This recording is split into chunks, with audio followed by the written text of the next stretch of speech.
Iniimbestigahan ng Ombudsman ang posibleng pananagutan ni dating Senate President Chis Escudero at dating House Speaker Martin Romualdez sa kung papaano nakalusot ang mga insertion sa 2025 national budget. Balitang hatid ni Salima Refran. Definitely there was total connivance, and the fact is that congressmen and senators are told by DPWH kung saan distrito sila pwedeng magbaba with SOP. Napakaliwanag nun. Malinaw na raw para sa ICI o Independent Commission for Infrastructure kung paano nangyari ang sabwatan at kickbacks sa mga maanomalyang flood control projects. It's a matter of identifying people who were involved in the connivance that really brought this whole government machinery system total breakdown. Sentro raw sa anomalya ang DPWH.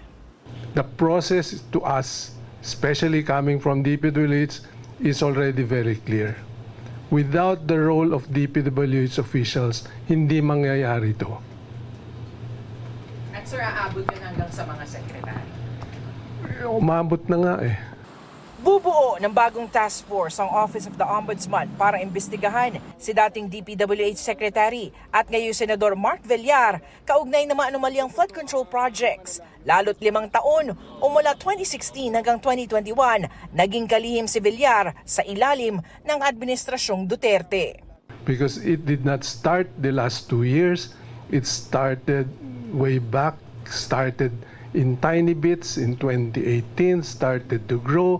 When they perfected the system, it started in tremendous leaps and bounds. Kasama rin sa investigasyon sina dating Senador Cynthia at kasalukuyang Senador Camille Villar para sa mga proyekto sa baluarte nilang Las Piñas at kalapit na lugar na Bacoor, Cavite. Inaalam kung nakinabang dito ang mga ari-arian at negosyo ng mga Villar. They're the landowners also that benefited from that. Yung Zapote River Drive, together with the Bacoor properties that were boundaries on the rivers, no? Dinaanan ng river, there were improvements made in that area. That's one thing that has to be looked at. Ano yun eh? Pag tigaroon ka, pag dumaan ka ron, alam mo kanilang lupa yun. Nakita mo yung river wall. Tanong mo, sino ba gumastos? Gobyerno o sila? Ganun kasimple yun. Gumugulong na rin daw ang imbestigasyon sa pananagutan ni dating Senate President Chis Escudero at dating House Speaker Martin Romualdez kung bakit nakalusot ang national budget na puno ng napakaraming insertions. All the narrations from the beginning of the Senate trials that led to these revelations, all of them will be used in putting up the theory of gross excusable negligence. They were able to come up with that budget which included insertions, which included diversions of money from what was supposed to be to what became. So that is, if it's not criminal, then it must be negligence. Si Escudero, idinawit rin sa anomalya ni dating DPWH Undersecretary Roberto Bernardo. We have statements leading of a money trail leading to him, narrations of fact that are there already.